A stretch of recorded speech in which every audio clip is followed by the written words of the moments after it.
pierwsze, wyprzedzanie w Formule 1. Jednym z zarzutów jest to, że takich akcji na torze jest za mało.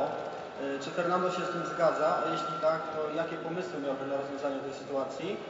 Drugie pytanie, proszę, żeby wymienił 5 jego zdaniem największych kierowców w historii Formuły 1.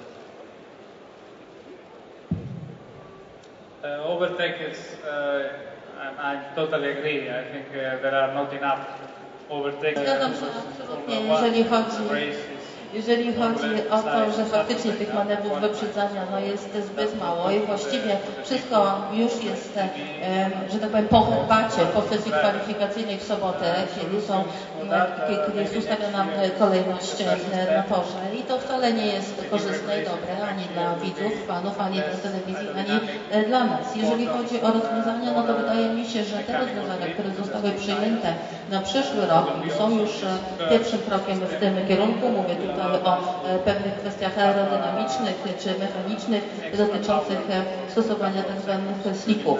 To da nam także dodatkowego kopa, przynajmniej na 2 sekundy na początku.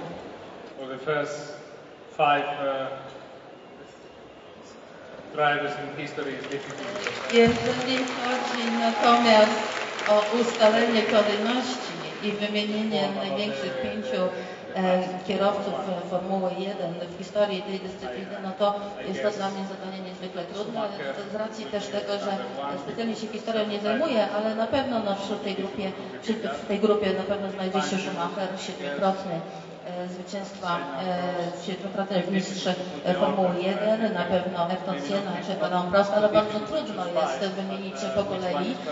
Tutaj pan prowadzący dodał, że na pewno wiemy, kto by znalazł się na 5. miejscu tej listy: Fernando Alonso.